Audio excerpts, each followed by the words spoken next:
The Get Rich Slow Club podcast is a collaboration between Tash Etschmann from Tash Invests and Ana Kresina from Perla. The Get Rich Slow Club acknowledges the traditional custodians of the land we record on. From coast to coast, across land, waters, and communities, we pay our respects to elders past, present, and emerging. Any advice is general and does not consider your financial situation, needs, or objectives, so consider whether it's appropriate for you.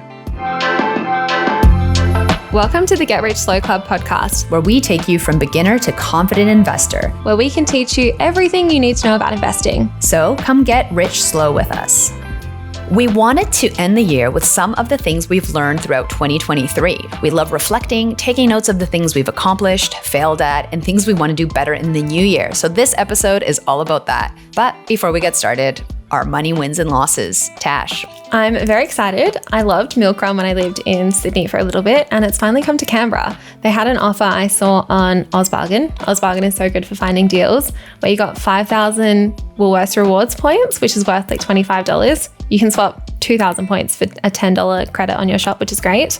And they also had free delivery and $10 off. So I feel like I saved lots of money, which is exciting. Oh, I just signed up again for the everyday rewards through... Yes, because they had a deal during Black Friday, was it? Or was that when it was? Yeah. And it was only $3 a month, whereas before it was $7. They did like a big outrage a while ago. I don't know if you saw, but they said that you couldn't use their discounts for online. So a lot of people were upset, especially parents, as I was, which is why I canceled, because I wasn't able to receive, do online orders, which is really important when you have kids. So now I signed up again and we'll see how we go. Yeah, I'm doing sponsored content for them on Instagram, little disclaimer, but yeah, it's $35 for the year at the moment. But even then, it's $70 for the year normally.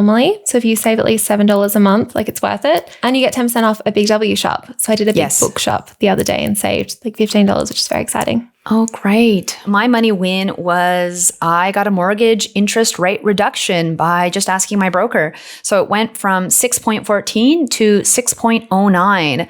Not a huge amount of savings, but better in my pocket than the bank. So that's that. Did you ask your broker or the bank? I asked the broker because we just deal with the broker because we're coming slowly to the end of our other part that's fixed. So we have part of our mortgage fixed, part of it is in variable, and it's coming to an end. So we're dealing with our broker and they broked the deal. Amazing. Ask your broker. I love that. Better than being on hold with the bank for hours and hours. Yeah. And we asked earlier this year too. So I think maybe 6 or 8 months ago. So the fact that we got another one, I'm pretty stoked in 1 year. It doesn't hurt to ask. Yeah, definitely win. I have a book recommendation as well. I read a book called Pineapple Street the other day, and this was the foreword when I opened the book. Foreword is the thing that goes at the front of the book, isn't it? Yeah. It said, millennials will be the recipients of the largest generational shift of assets in American history, which is called the Great Wealth Transfer. Tens of trillions of dollars are expected to pass between generations in the next decade. And then this book was all about this family who had a lot of generational wealth and the kind of problems it was causing for them. So they had a younger daughter who wanted to donate it all completely. One of the sons married someone who wasn't part of the same financial bracket, I guess, and the difficulties she had becoming part of that family and the different beliefs they had. So yeah, it was a very interesting read. It's a fiction book. It's quite fun, but I liked the comment on wealth and class and how that still works today. I think fiction does such a good way of illustrating classism because it's something that doesn't maybe get discussed as nuanced in nonfiction. You know, like it's usually stats. So seeing it in fiction really kind of illustrates that as well. So I'm going to have to read this book. There was such a good one, the new Trent Dalton one as well. He was commenting, it was about people who were homeless in Brisbane, but he just did such a good job of like, you were really involved in the story. And then he was kind of commenting on the Olympics coming to Brisbane and how that was hurting where a lot of people were sleeping and they were trying to make them move, but there was nowhere for them to go. I just think it was done so well where you were like so excited by the story. And then in the middle, he was making these bigger comments and it was just so well done. Yeah. Well, I saw that a lot in Vancouver. We had the Olympics in 2010 and a lot of displacement was happening with people living in the downtown east side, which has a lot of poverty, drugs, and so forth. And yeah, you saw the city transform in that way. So it'll be interesting to see what happens in Brisbane as well. Yeah, not having these forgotten people. So anyway, read Lola and Pineapple Street, both very good books. Great recommendations. So we're going to kick off this episode talking about the 10 things we've learned this year. We're going to start with number 10, realizing that freedom can mean different things. So I quit my job this year in April to become self-employed full-time, which has been a bit of a journey, but it's definitely helped me realize that I can get the freedom feeling from working for myself rather than needing to invest lots and quitting to get there. When I first started getting interested in finances and investing, I loved the idea of FIRE and financial independence and retiring early. But the longer I get along my journey, the more I realize that I really like working and I need to work as well, and that I can build that fun retired feeling almost now, but just doing the work that I love. Yeah, I feel the same way. This year was all about being on parental leave. And even though I did some work for Perler, which is where I'm employed at, I was still working on passion projects that could potentially bring in money. I wrote a book, hopefully royalties come in from that. But these were the other things that I was doing on the side. And I realized that for me, freedom was having flexibility to spend time with my kids, being able to juggle my passion projects while also bringing in money. And it's completely changed from before, where it was like hustle, save, invest, retire early. Now I'm just doing it at a slower pace, and I'm okay with that. Yeah, and figuring out what you enjoy along the way. I think it's really easy to get distracted and be like, this thing in the future, this magical time in the future, rather than taking the time to figure out what you like now. Just quitting my job as well has been a big lesson, and going from working and being really busy externally to all of a sudden being able to manage my own time. So it's been an interesting journey trying to build my own schedule and enjoying the flexibility, but also feeling like I have structure in my days as well. But yeah, we're getting there slowly. I think that comes with a caveat of the fact that we can change our definition of freedom and what that means for us due to the fact that we have been investing, due to the fact that we have an emergency fund and have financial backing to support us in this space. I think it would be a completely different story if I had no savings and, didn't have that security. Do you agree? Yes, definitely. Like I had a lot of money saved. I already had work lined up because I've been doing this stuff on the side for a few years anyway. Like we were starting the podcast, I had sponsored content lined up. So I definitely had that safety net there. But I also feel like working for yourself is really glorified as well. And a lot more people are talking about the negatives now, but it's not always the best thing ever. Sometimes I look at OT jobs paying like $100,000 a year in Canberra. I'm like, wow, that sounds quite nice. But no, there's perks to this too. Yeah, we've talked about that a lot. I've always liked having a job where I can leave, go away on holiday, don't have to check email, don't have to be stressed. Whereas working for yourself, I have friends who work for themselves, and watching them having to juggle clients and time and not being able to take time off or constantly checking their emails and so forth can be really stressful. But going back to that, making those decisions when you do have the security makes it so much easier. So if you're at the beginning of your journey, hopefully you can get there as well. But freedom does mean different things for different people. And this goes into number 9, knowing your overall goal is the same, even though your journey may change. So obviously, quitting my job this year and working for myself, I've had a lower income and my monthly investments have changed. So in 2022, I invested $4,642 a month. But in 2023, I invested an average of $1,913 a month. So less than half, but I feel like I've done a lot of other stuff this year. We started a podcast, I quit my job, I moved, I live in Canberra now, which is exciting. And I feel like life has just been a bit more expensive this year. Yeah, that's a huge difference. And similarly to you, it's my goal is still the same. I still want to pay off my house. I still want to invest. I still want to have financial security for my family. But I'm getting there slower, right? I don't have as much money coming in. I'm not working full time. I have only invested the dividends that have come in and some additional cash that I had from paid work that I did outside of my job at Perler. So I think this year I've invested a total of maybe $5,000. Like if that, I'd probably say closer to $2,000, which can be a lot for a lot of people. And that's just where I am in my life right now. And as you've said, our goal is still potentially very similar and the same. It's just the journey of getting there is going to be a bit different when the cost of living has gone up, when you switch jobs, when you take a parental leave. Life.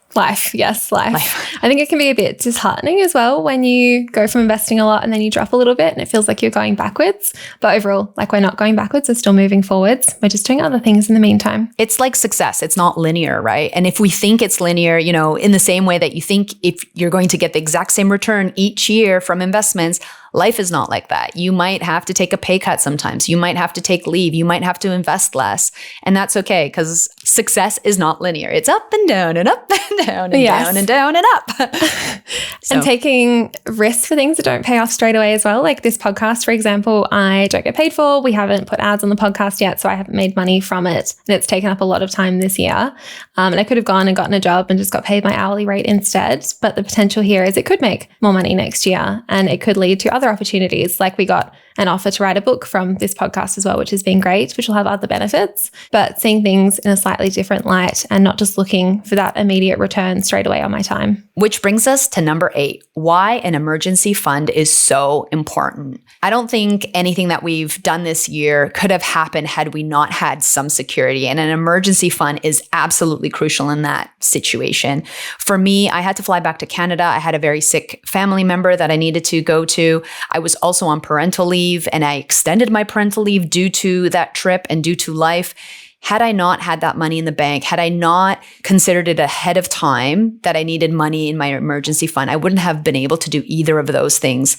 So making sure our own oxygen mask is on us before we do other more risky things is absolutely important. That's such a good point about the oxygen mask. I think I had something similar as well, like flights to Perth aren't nearly as expensive as flights to Canada, but I had a close family friend who passed away, so I spent a lot more time back in Perth just spending time with my friends and also going back for the funeral too. And yeah, being able to just spend $1,000 on flights to go back for that week was really nice without having to stress about it and think about it too much. So having an emergency fund is so important. Number 7, planning for parenthood is absolutely necessary. So this leads back into this last comment in terms of emergency fund. But this year I wrote a book. It's called Kids Ain't Cheap. And the big thing that I realized over and over again is that planning for parenthood is so important. Anything you kind of do in your life, if you could do financial planning ahead of time, it's so important. I've reached out to a lot of parents who told different stories. I've had them reach out to me saying that some of them are actually planning on when to have kids based on the tax implications of the time, which is crazy. But how cool is that? That people can be empowered enough to make decisions based on knowing all of the information. I know for me that when we found out that we were pregnant, we just bought a house that week. I ended up selling a bunch of shares to help for the down payment of the house. I was then in a higher tax bracket, and because of that, I wasn't able to get paid parental leave from the government. I had to pay full price for childcare subsidy. The rules have changed since, so those numbers have changed in terms of what happens. But had I known that information, I would have been maybe more empowered to make the right decisions for our family. So going back to this comment, if you're planning for any type of parenthood, it is absolutely important to think about your finances. Buy the book. It's worth it. I'm not planning to have kids anytime soon, and I'm kind of in the financial space, so I hear things, but I learned so much from this book as well. Like one of the big ones was that twins are treated as one child in terms of payments and stuff, which I think is pretty wild. So if you're having twins, lots of planning needed. And also the fatherhood, was it benefit? What was that one? Yeah, the fatherhood bonus. Yeah. Bonus. So unfortunately, stats show that fathers increase their income by 6% for each child that they have because they're usually seen as being more competent, having to support their family. These are biases that play out in the workforce, whereas there's a motherhood penalty where women earn about 5% less due to being seen as maybe less committed or distracted. And these are biases, unconscious biases that happen in the workplace that I'd love to see us overcome. Yes, because it's so wild. Yeah, it's not true, right? It's not true. Mm-hmm. So. And the other thing I learned lots about was early childhood education. That was crazy. I didn't realize how complex it was and all the stuff you need to know. So if you're planning on having kids, definitely research that a little bit too. Like it's just, there's so much that goes into it. All of the financial things that we didn't know, we need to know, right? No, it's crazy. Oh, but going into number 6, knowing your worth. It's been an interesting time going from working for a company to then working for myself, because now I kind of do lots of freelance or independent stuff for lots of different companies. And I've definitely had a lot of them try and take advantage.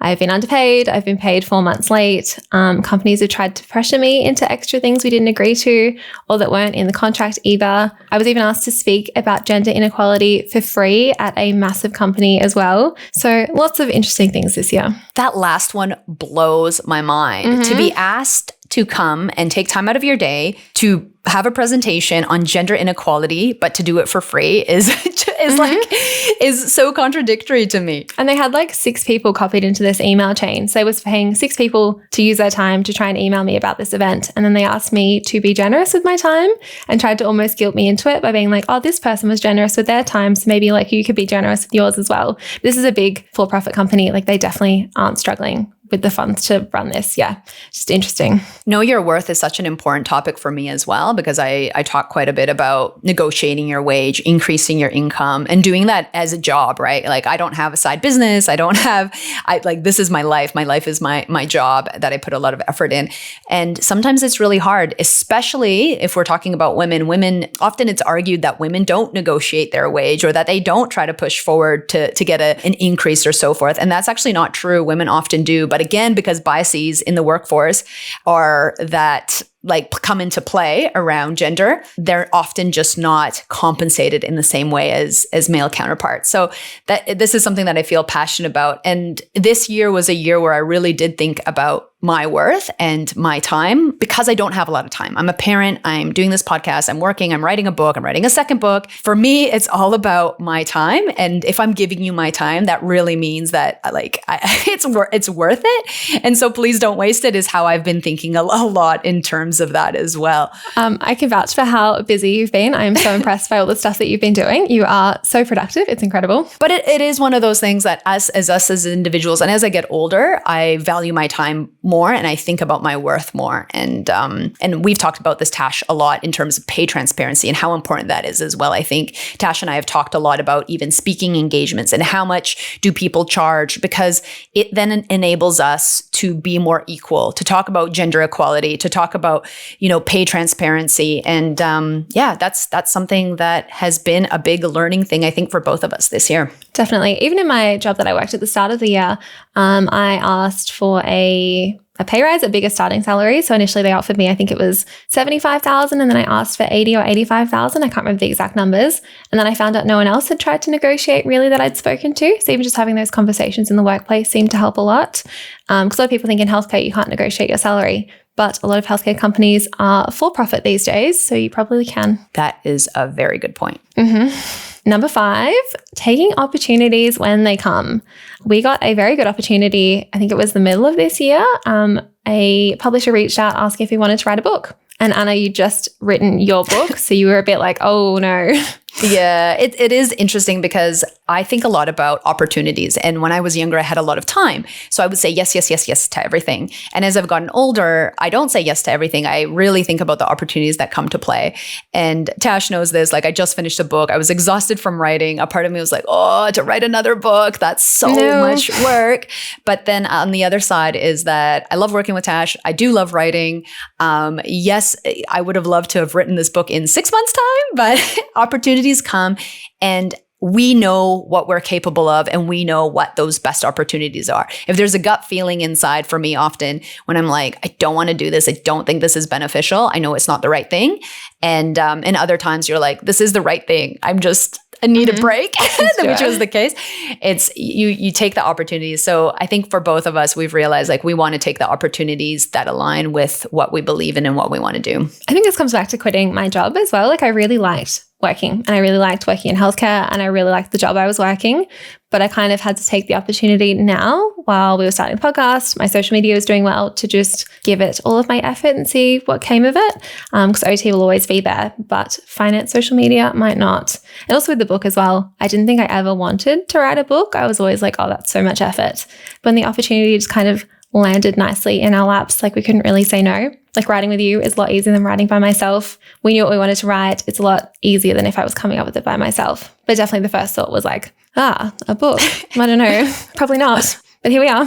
And again, I think this is another situation where it's like, if you have the financial support, if you have that emergency fund, sometimes taking those opportunities of risk, because nothing might come from this. We might write a book and everyone's like, we don't want to read it or buy it, like it's a massive risk for us as well. But, being able to pick and choose that stuff often comes with that financial security as well. Yeah. And even just acknowledging we did get a bit of an advance as well, which helps a lot too. Like knowing that we would get rewarded a little bit for our time for the book as well helps a lot. And for people who don't know what an advance is, it's an advance on the royalties. So that means that on the sales of the book, it's not like in addition to clarify. So it's like the publisher takes a bit of a risk by prepaying you royalties that you haven't earned yet, technically, but it helps the author write the book. Yeah. Number 4, health is wealth.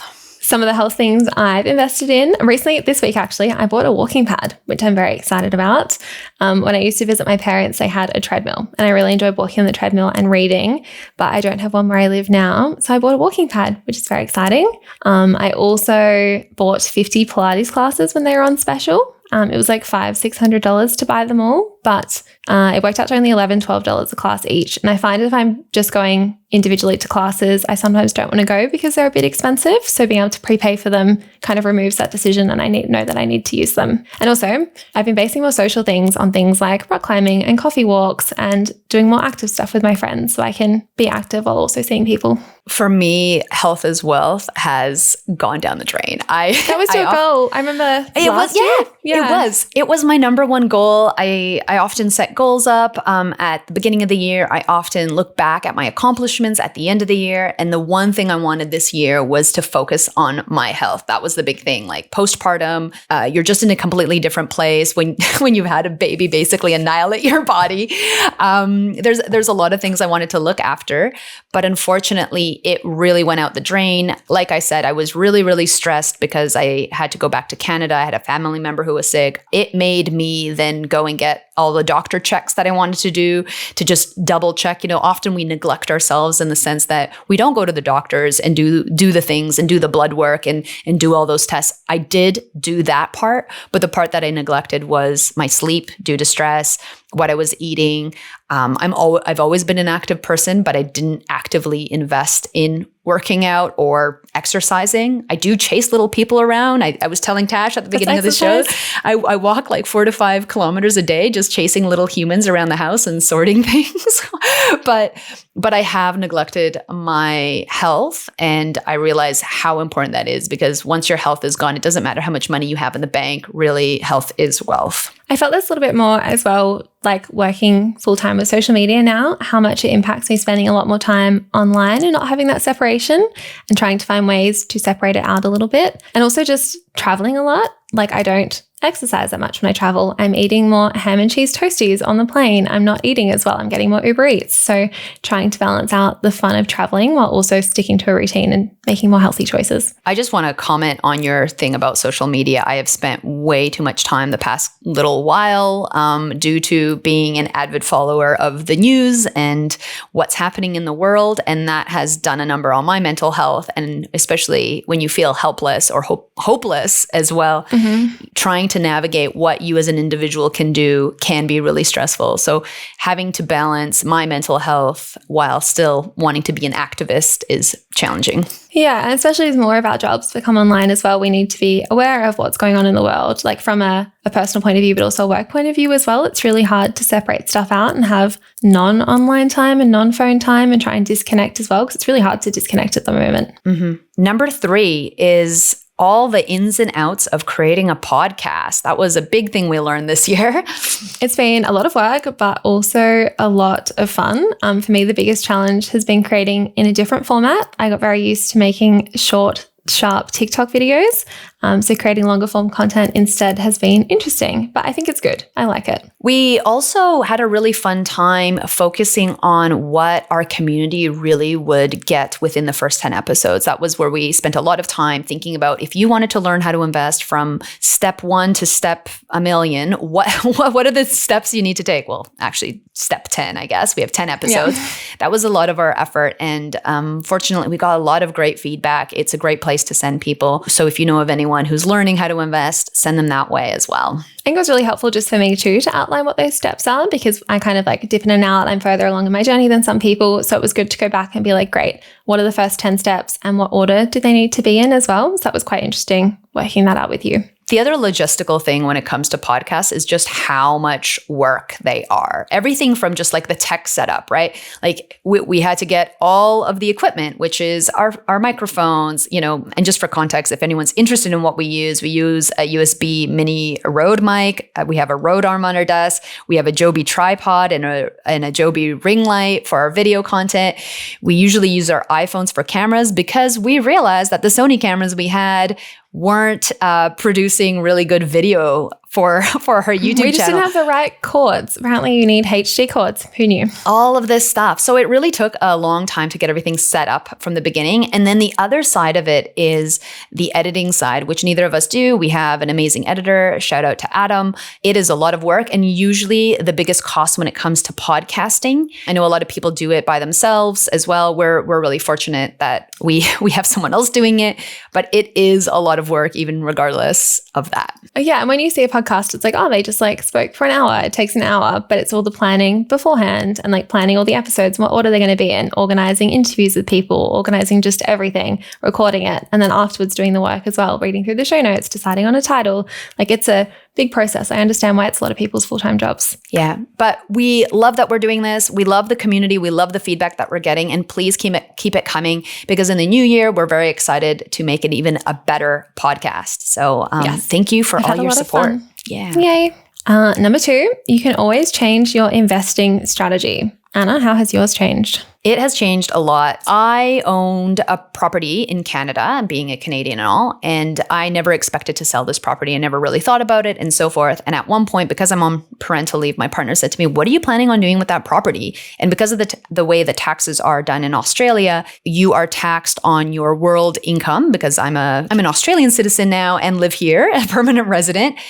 And because of that, I realized, hey, you know what? This would be a really good year to sell my property because any of the income that I get from that, this is the year that I'm making the least money. So I sold my property, and just thinking about that was an emotional decision for me because this was my first home. I thought I would live there for a long time, live there for a while, came to Australia and so forth. So my investing strategy has changed in the fact that I got rid of something that I really loved and brought me an income in order to kind of create security for my life now. We have a home in Australia. We have a massive mortgage. And the way that I thought about it was if I sell that property, I can offset a part of my mortgage here in Australia. And because part of it is fixed and part of it is variable, the variable side is now fully offset. We're going to come off the fixed at some time soon in the future. So any leftover money that I had, I put in a high interest savings account. It's making money on the side. So I'm getting income from that. And then eventually when we roll off the fixed, I'll throw it back into the offset account. And the only reason I'm sharing all this is because there's so many different ways to think about money. There's so many different things that you can do, and they change at any given time. And had I not sold the property, this would not have changed my strategy. So going back to that, a big part is about the financial security around my house, paying off that mortgage, but also I've just been investing less. And because we've run the numbers and the math, it makes way more sense to put money in our offset account because it is offsetting the 6% plus of my mortgage. I'm not getting any income, so I'm not getting taxed on that. And it is a guaranteed savings, especially because mortgages are front loaded, which means that you're paying the most interest at the beginning of your mortgage life. So if I were to do this further down in my mortgage, let's say at year 20, it wouldn't be as impactful as it is in those first couple years, if that makes sense. So yeah, it's really big. I think a big realization for me recently was knowing that you don't have to pay tax on that 6%. So if you put money in a savings account and you earn 5 or 6%, it's then taxed. So really your return is only 3%, for example. But paying the interest off your mortgage, you're saving that full 6%. Yeah, that's a huge part of it, right? That is the ins and outs of investing to consider. Should I invest? Yes. Should I put it in a savings account? Should I put it in an offset account? And it is hard because there's not one answer. Like when we were running the numbers, and I'm really fortunate that I have a partner who is as invested. I loved hearing about this and the spreadsheet and all the different options. I want a partner who does that. Yeah. So my partner is an engineer and a total nerd, and I love it. And he created a whole spreadsheet that ran the numbers of how much money we we would have in our offset and how much that would save us over the long term instead of if we invested it.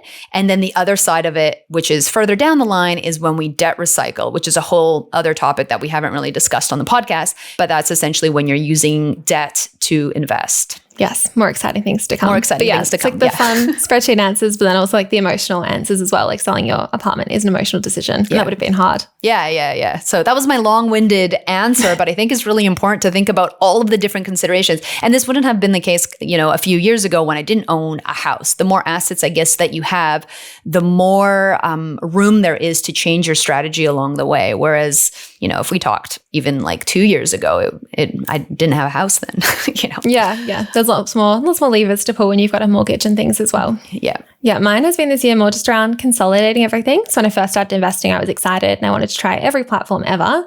So this year I spent time just trying to consolidate them. So I sold out of my micro investing stuff and moved it into one broker. I've still got another broker I need to move into Perla, but the paperwork is too annoying. So we'll get to that at some point. And then I just decided to buy one diversified ETF ongoing to simplify things instead of trying to buy lots of different things. The goal was to make stuff just as simple as possible. Can I ask you something? When you switched over to brokers, just for anyone who's interested, did you have to pay capital gains tax? What did you do in those situations? How hard was it, et cetera? Yeah. Well, with the spaceship one I sold, I'd lost money when I sold it. So I kind of waited a little bit and then it dipped because it was in the more techie portfolio.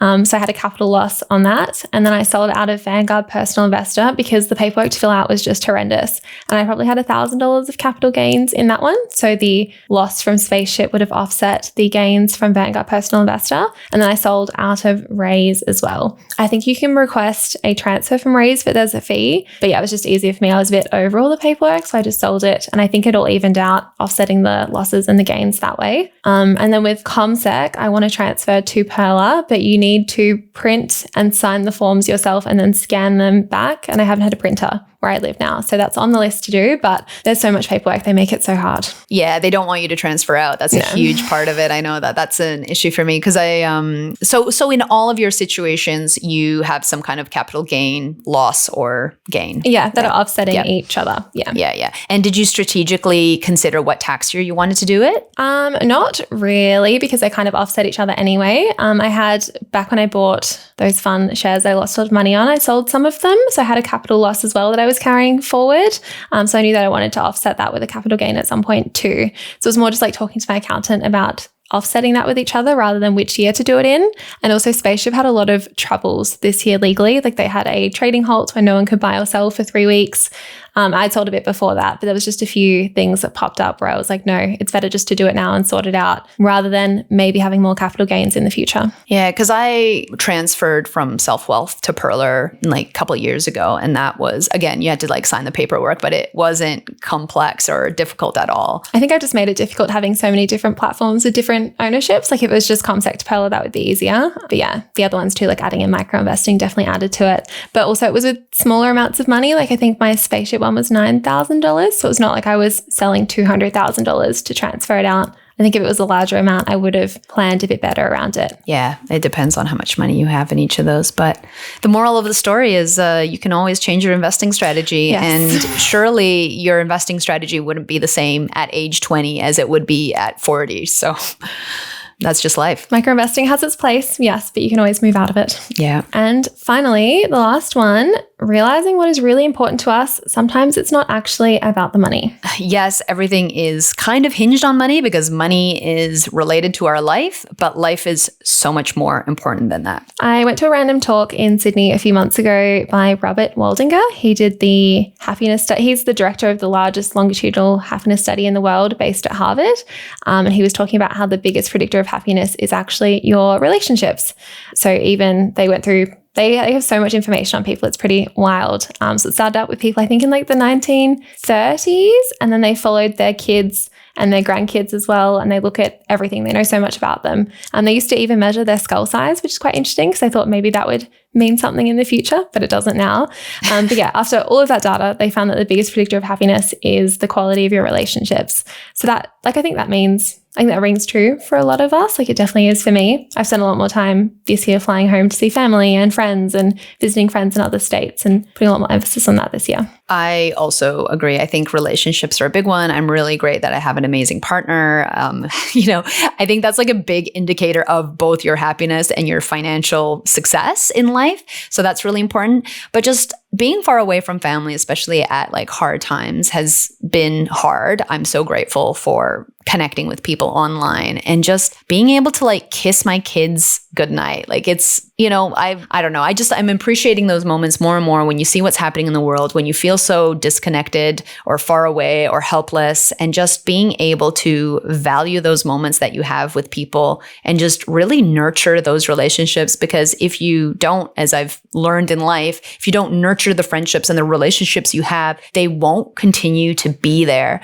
So making time for the people we love, making time for passion projects and things that excite us and make us happy is just a huge part of, I think, the learning of this year as well. Mm-hmm. Definitely. We just want to say thank you for joining us this year. It's been a very fun and exciting journey, and we really appreciate your time listening to it and sharing it with your friends and family. And if you do want an actionable step, even though we don't really have one for this episode, is write down some of the things that you've learned this year. And if you want to do what I do every single year, is even just write down some of your accomplishments. And they might be as small as learning to make sourdough bread, which actually is not that small. It's actually pretty hard. That's hard. Just writing down your accomplishments is a really great way to round off the year. I do it every year, and I think it is so helpful to look back a few years from now and be like, wow, look how far I've come from 5 years ago when my accomplishment was, to ask for a raise. It's a really great way to celebrate your life. I think we can get really stuck on what's the next biggest thing, and definitely for me as well. So it's really good to